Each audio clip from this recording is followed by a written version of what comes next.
ఇప్పుడు బాధపడుతున్నాడు వాల్మీకి. కారణం, నేను ఏ మహాపురుషుడి యొక్క చరిత్ర అయితే రాద్దామని, ఏ మహానీయుడి యొక్క చరిత్ర లోకంలో నిలుపుదామని మనస్సులో పడ సంకల్పం చేసి ఉన్నానో ఆ మహనీయున్నే నేను దూషణ చేసినానా? లోపల కొంచెం సరే, ఆయన పరీక్ష పెట్టినాడు, అదంతా పక్కన పెట్టండి. నేను తెలుసుకోవలసినటువంటి, నేను కొంచెం ఆలోచించాల్సినటువంటి, నేను సన్నివేశం జరగగానే ఒకేసారి రియాక్ట్ అయిపోయినామే, కొంచెం సంయమనం లేదే, కొంచెం లోపల బాధ. అందులో మహాపురుషుడి యొక్క నింద, లోపల కొంచెం బాధ ఉన్నది. అందుకే ఆ బాధకి సొల్యూషన్ చెప్పడానికే బ్రహ్మగారు వచ్చి రామకథ రాయమన్నారు. నువ్వు ఎవరిని నిందించినావో ఆయననే స్తోత్రం చేయి, ఈక్వల్ అయిపోతుంది. పరిహారం ఎక్కడ ఉన్నది? అక్కడే ఉన్నది. ఎక్కడ పోగొట్టుకున్నావో అక్కడే ఉంటుంది ఆన్సర్. వస్తువు ఎక్కడ పోగొట్టుకున్నాం అనుకున్నామో వస్తువు అక్కడే ఉంటుంది. అంతకాలం మనం వెతుక్కోవడం తప్ప, లక్షణమే అది. అలాగే నువ్వు ఎవరినైతే వియోగం కావాలని శపించినావో వారినే స్తుతించవయ్యా అని చెప్పి నారద మహర్షి ద్వారా విన్నటువంటి ఆ కథంతా కూడా చక్కగా నీకు రహస్యంచ ప్రకాశంచ, ఆయన రామావతారంలో పుట్టడానికంటే ముందు నుంచి జరిగినటువంటి వృత్తాంతమంతా కూడా, రావణ వధాంతరం కూడా, ఆయన అవతారం భవిష్యత్తులో కూడా ఎట్లా ఉంటుందో ఊహించేటువంటి గొప్పనైనటువంటి శక్తితో రామకథను లోకానికి అందించడానికి వాల్మీకి మహర్షి సిద్ధమైపోయినారు. బ్రహ్మగారి యొక్క ఆజ్ఞతో వాల్మీకి రామకథను రచించడానికి సిద్ధపడ్డారు. చక్కగా తమసా నది తీరంలో తన ఆశ్రమం లోపట కూర్చొని ఉన్నారు. బ్రహ్మగారిచ్చినటువంటి వరముతో సరస్వతీదేవి యొక్క దివ్యమైనటువంటి అనుగ్రహంతో రామకథ రచన నిర్మాణానికి పూనుకున్నారు. ఎట్లా రచించారు అన్నారు అంటే, ప్రాచీనాగ్రేషు దర్భేషు ధర్మేణ అన్వేషతే గతిం. ప్రాచీనాగ్రేషు దర్భేషు, దర్భాసనంలో కూర్చొని రచనను ప్రారంభించినారట. అంటే ఇక్కడ అర్థం చేసుకోవాల్సిన అంశం ఏమిటంటే, కావ్య రచన చేసేటప్పుడు కూడా ఎంత నిష్ఠగా ఉన్నాడు, అంత నిష్ఠగా రాసినాడు కాబట్టే ఇప్పటికీ మనం చరిత్ర చెప్పుకోగలుగుతూ ఉన్నాం.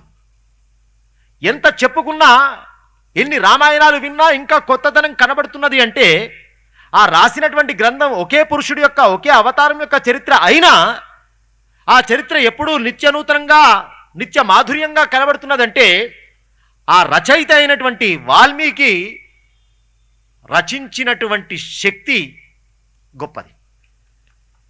ఉపాసనా పరంపరతోటి రాసినాడు ఆయన కావ్యాన్ని. అవార్డుల కోసం రాయలేదు గ్రంథం, జనాల మెప్పు కోసం రాయలేదు గ్రంథం. తన రాముణ్ణి ప్రస్తుతి చేయాలి అనేటువంటి ఒక ప్రధానమైనటువంటి లక్ష్యంగా వాల్మీకి మహర్షి ఉపాసనతో దర్భాసనం పైన కూర్చొని నియమబద్ధంగా రామకథను రచించినారు. 24,000 శ్లోకాలతో, 500 సర్గలతో, 7 కాండలతో.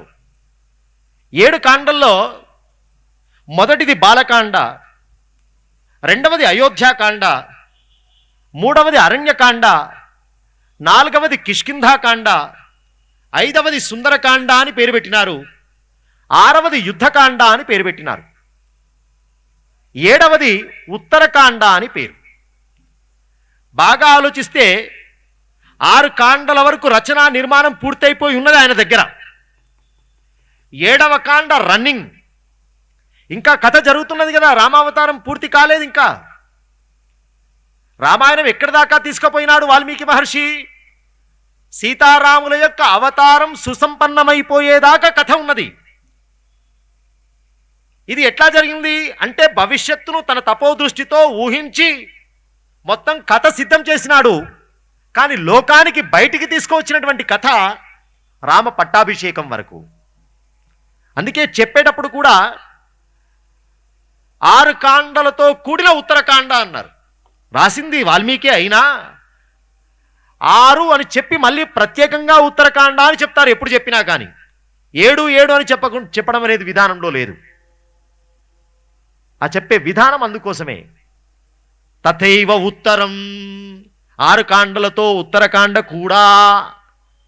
ఎందుకంటే అది రన్నింగ్ కాబట్టి, దాన్ని బయటికి చెప్పడం ధర్మం కాదు కాబట్టి, అవతారం ఇంకా పూర్తి కాలేదు కాబట్టి, దాని పరిపూర్ణత తాను రచించి ఉన్నా లోకానికి రామ పట్టాభిషేకం దాకా నారదుల వారు చెప్పినటువంటి ఏ కథ అయితే ఉన్నదో గురు ఉపదేశంగా ఆ కథను బయటికి అందిద్దామనుకున్నాడు వాల్మీకి మహర్షి. చక్కనైనటువంటి కావ్య లక్షణాలతోటి రామ కథ లోకానికి వచ్చింది. కావ్యానికి కొన్ని లక్షణాలు ఉంటాయి అన్నారు.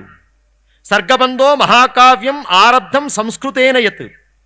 మహాకావ్యం యొక్క లక్షణాలను వర్ణిస్తూ కావ్యము సర్గలతో కూడి ఉండాలి అన్నారు. చాప్టర్స్గా డివైడ్ అయి ఉండాలి అన్నారు. అంతేకాదు ఇతిహాస కథోద్భూతం ఇతర ధ్యాస అదా సదాశ్రయం. అంటే అర్థం ఏమిటంటే కావ్యం యొక్క లక్షణాల్లో జరిగినటువంటి చరిత్ర ఇతిహాసాన్ని తీసుకొని సబ్జెక్ట్ ఉండాలి అన్నారు.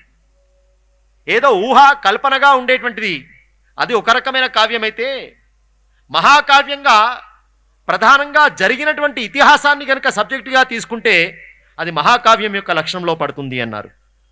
ముక్తాతు చిన్న వృత్తాంతాహ నాతి సంక్షిప్త సర్గకం.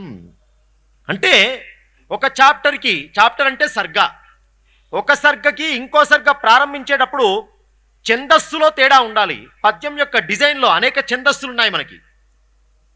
ఒక్కొక్క ఛందస్సులో కొంత తేడా కనిపించాలి. అది మహాకావ్యం యొక్క లక్షణం. అంతేకాదు మాత్రయాపి అపరసర్గ ప్రాశస్త్యేషు చ పశ్చిమ. ఒక చాప్టర్లో చెప్పినటువంటి సబ్జెక్టుకు, ఒక సర్గలో చెప్పినటువంటి సబ్జెక్టుకి మళ్ళీ నెక్స్ట్ చాప్టర్లో నెక్స్ట్ సర్గలో చెప్పేటువంటి సబ్జెక్టు ఇంకా కొంచెం గొప్పగా తీసుకువెళ్ళేటట్టు ఉండాలి కావ్యంలో. అది మహాకావ్యం కింద పడుతుంది. అంతేకాదు సర్వరీతి రసై పుష్టం పుష్టం సువిభూషణై. నవరసాలతో కూడి ఉండాలి కావ్యం. కేవలం ఒకటే రసము ప్రధానంగా వెళ్ళకూడదు. ఆయా పాత్రలను బట్టి, ఆయా సన్నివేశాలను బట్టి 9 రకాల రసాలను, శృంగారము, హాస్య, రౌద్ర, భయానక, బీభత్స, కరుణ, ఇలాంటి 9 రకాల రసాలను ఆయా సన్నివేశాలను బట్టి పండించగలగాలి. అప్పుడు అది మహాకావ్యం కింద చెప్పబడుతుంది. అలాంటి గొప్పనైనటువంటి కావ్య నిర్మాణం చేసి లోకానికి అందించినటువంటి ఆది కవి వాల్మీకి మహర్షి. మొట్టమొదటి కావ్యం రామాయణం, మొట్టమొదటి కవి వాల్మీకి మహర్షి.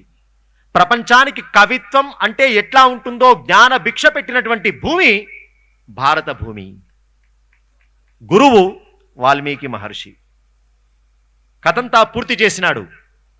కానీ వాస్తవంగా ఈ రచన చేయడానికి ప్రధానమైన ఉద్దేశం ఏమిటి? లోకములో ప్రచారం చేయించాలి, లోకంలోకి తీసుకువెళ్ళాలి. ఎందుకు లోకంలోకి తీసుకువెళ్లాల్సిన అవసరం? ఆయన చరిత్ర వింటే మన చరిత్ర బాగుపడుతుంది. ఆయన చరిత్ర తెలుసుకుంటే ప్రతివాడి చరిత్రలో తెలుసుకోవలసినటువంటి, ఆచరించాల్సినటువంటి అంశాలు చాలా ఉంటాయి. కాబట్టి ఆ మహనీయుడి యొక్క చరిత్ర లోకంలోకి రావాలి, ప్రచారంలోకి రావాలి అని సంకల్పం చేసినాడు. గ్రంథం పూర్తయింది. కానీ గ్రంథాన్ని లోకానికి తీసుకువెళ్ళడం ఎట్లా అని ఆలోచనలో పడ్డాడు వాల్మీకి మహర్షి. అదే సమయంలో ఆ ఆశ్రమంలో పుట్టి పెరుగుతూ ఉన్నటువంటి రామచంద్రమూర్తి వారి యొక్క పుత్రులు, అప్పటికే సీతమ్మ రామాయణ రచన జరుగుతున్నటువంటి సందర్భంలోనే సీతమ్మ వాల్మీకి మహర్షి యొక్క ఆశ్రమంలోకి వచ్చి ఉన్నది. సీతా వియోగం జరిగింది. సీతమ్మను వదిలిపెట్టినాడు. ఆశ్రమంలో అమ్మ ఉన్నది. పెద్దలు ఇంకో మాట చెప్పినారు, అమ్మ ఆశ్రమంలో ఉన్నది కాబట్టే కలం ఇంత గొప్పగా నడిచిందయ్యా.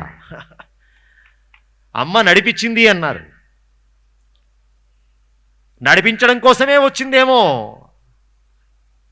మహర్షి దగ్గరికి.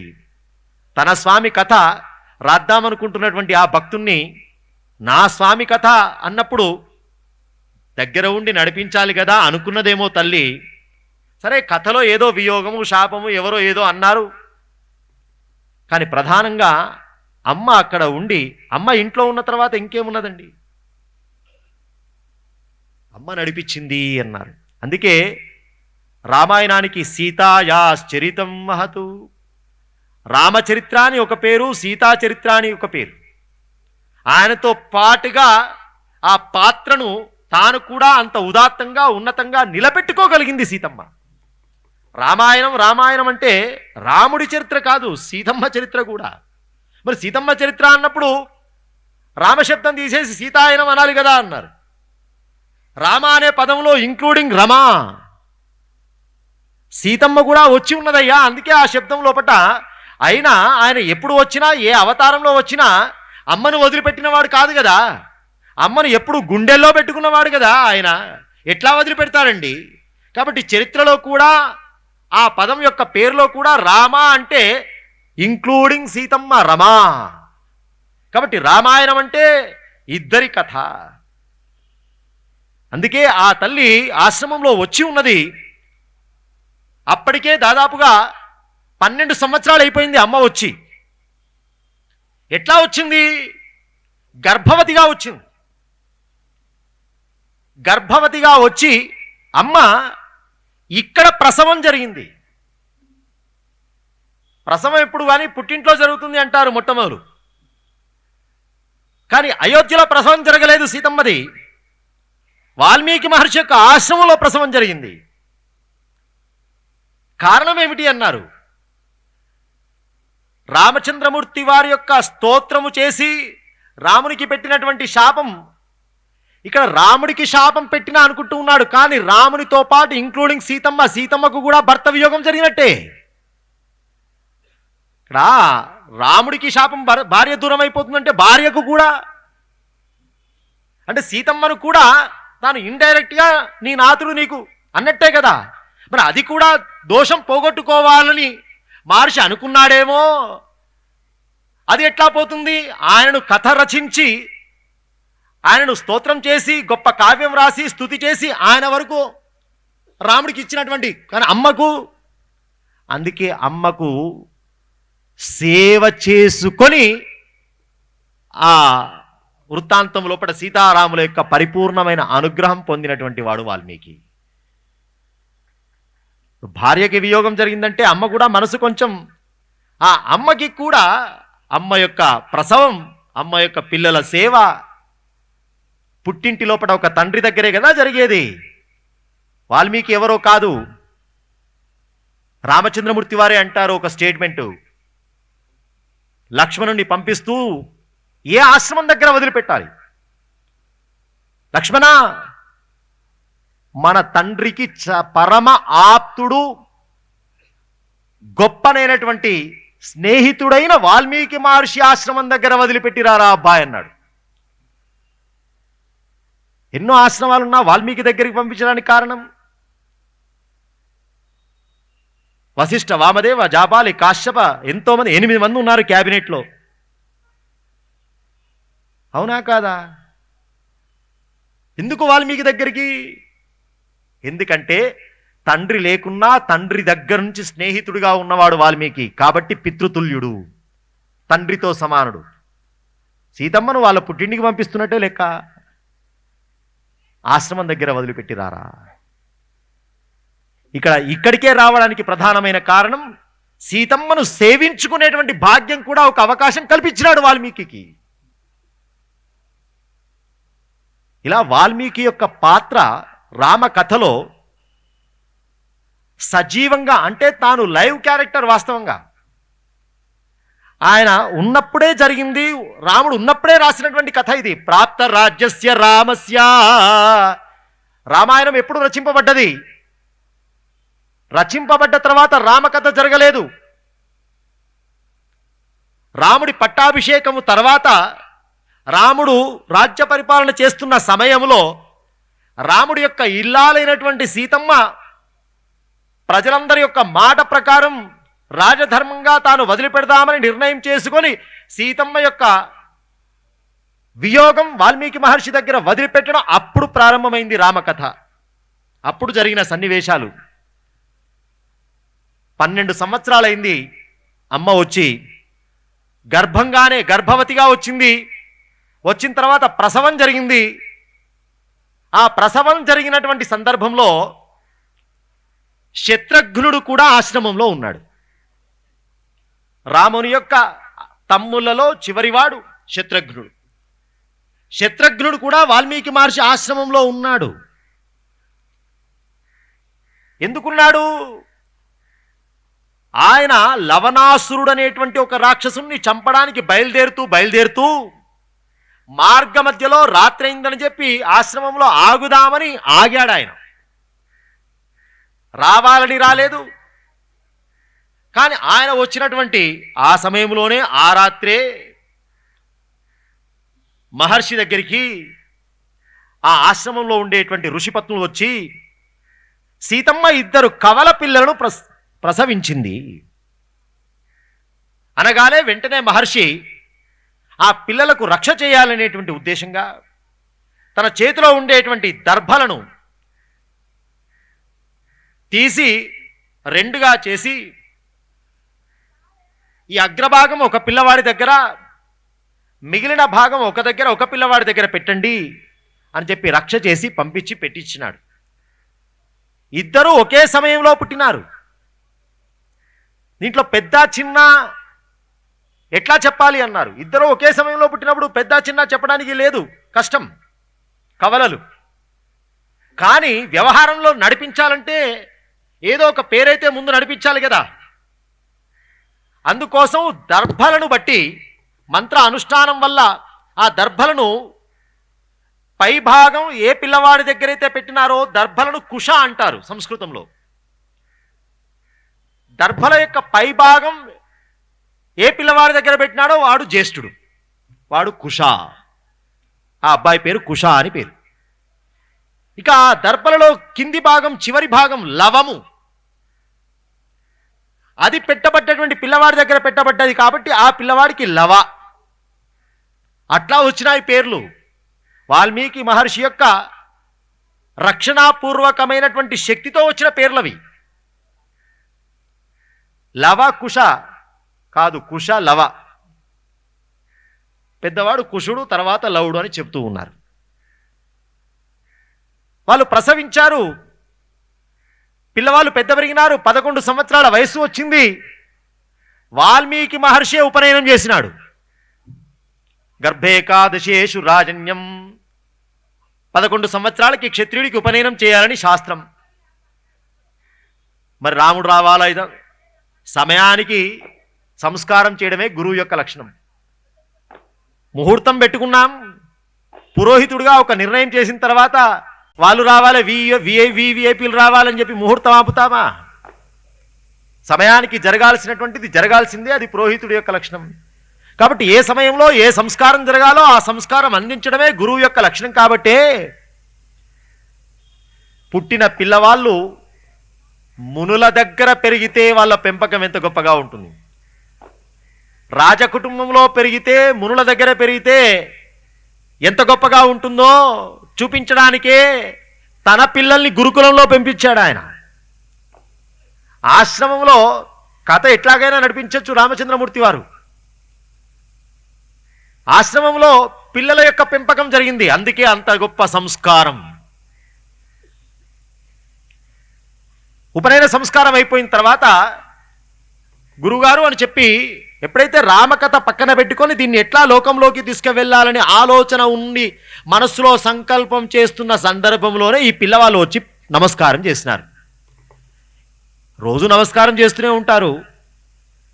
కానీ ఇప్పుడు చూడండి, రోజు వచ్చేవాడే మనకు, కానీ స్ఫురణ రాదు. ఒక పని అనుకున్నాం, వాడు కనబడ, అబ్బా ఈ పని వీని వల్ల అవుతుంది కదా అనిపిస్తుందా, అనిపించదా? అట్లాగే ఆ పిల్లవాళ్ళు 2 కూడా పాదాలను పట్టుకునేసరికి వాల్మీకి మహర్షి కనిపించింది రామకథ రాముడి అంశతోటే వెళుతుంది, మనం ఎంత నిమిత్త మాత్రులం మనం. అందుకేనేమో రామచంద్రమూర్తి వారు ఆ అంశాలని, రాముడి అంశే కదా, పిల్లలంటే ఎవరండి, తండ్రి అంశనే కదా, రాముడి యొక్క అంశే, నారాయణుడి యొక్క అంశే కుశలవులంటే సామాన్యం కాదు. ఆయన కథ ఆయనే రాయించుకున్నాడు, ఆయనే ప్రచారం చేసుకోవడానికి సిద్ధంగా ఇద్దరిని రెడీ చేసి పెట్టేసినాడు ఆయన వాల్మీకి మహర్షి దగ్గర. ఎప్పుడైతే కుశలవులు వచ్చి పాద నమస్కారం చేసినారో అప్పుడు మనస్సులో స్ఫురించింది, ఈ ఇద్దరు అబ్బాయిల ద్వారా రామచంద్రమూర్తి వారి యొక్క దివ్యమైన అంశాల ద్వారే రామకథ అని చెప్పి తాను రచించినటువంటి ఆ దివ్యమైనటువంటి రామకథను చక్కగా ఆ పిల్లవాళ్ళకి ఉపదేశం చేసినారు. తంత్రి లయ సమన్వితం, చక్కగా గానం చేసేటట్టుగా విధి విధానంగా శాస్త్రీయంగా సంగీతపరంగా వాళ్ళకి ఆ విధానం నేర్పినారు వాల్మీకి మహర్షి. ఇట్లా వాల్మీకి మహర్షి రచించినటువంటి శ్రీమద్ రామాయణ కథ రామచంద్రమూర్తి వారి యొక్క అంశ సంభూతులైనటువంటి కుశలవుల ద్వారా రామకథ లోకంలోకి వచ్చింది. ఆ రామకథ అయోధ్య పట్టణంలో కుశలవుల యొక్క గానంతో మొట్టమొదలు ప్రపంచానికి పరిచయమైంది. అంతవరకు ఆశ్రమములోనే ఉన్నది కథ. ఆశ్రమంలో కూడా అప్పుడప్పుడు సాయంకాలం పూట కుశలవులు చక్కగా గానం చేస్తూ ఉండేవాళ్ళు. ఆశ్రమ పరిసరాల మట్టికే ఉన్నది కథ. ఆ అడవుల్లో ఉన్నటువంటి కథ నగరానికి వచ్చింది రామచంద్రమూర్తి వారి యొక్క అశ్వమేధ యాగం అనేటువంటి సందర్భాన్ని పురస్కరించుకొని. యాగం అందుకోసమే పెట్టినాడు ఈయన. తన కథ ఎందుకోసం సిద్ధం చేసినారో ఆ కథ ప్రచారం జరగాలంటే ఆయనే వేదిక తయారు చేసినాడా అన్నట్టుగా అశ్వమేధ యాగానికి భగవత్ ప్రణాళిక చూడండి. నిష్కల్మషమైన హృదయంతో పని ప్రారంభిస్తే అన్నీ ఆయనే చూసుకుంటాడు. చెప్పిందే ఆయన, అనన్యాశ్చింతయంతో మాం ఏ జనా పర్యుపాసతే తేషాం నిత్యాభియుక్తానాం యోగ క్షేమం వహామ్యహం. అదే కదా ఆయన చెప్పింది కూడా. కాబట్టి తాను నిమిత్తమాత్రుడిగా భావన చేస్తూ, అబ్బాయి ఇప్పుడు అయోధ్య పట్టణంలో రామచంద్రమూర్తి వారి దగ్గర మీకు గానం చేసే అవకాశం లభించబోతున్నది, చక్కగా గానం చేయండి అని చెప్పి ఎలా గానం చేయాలి, ఎక్కడ గానం చేయాలి, అన్ని నియమాలన్నీ కూడా కుశలవులకు చక్కగా ఉపదేశం చేసినారు వాల్మీకి మహర్షి.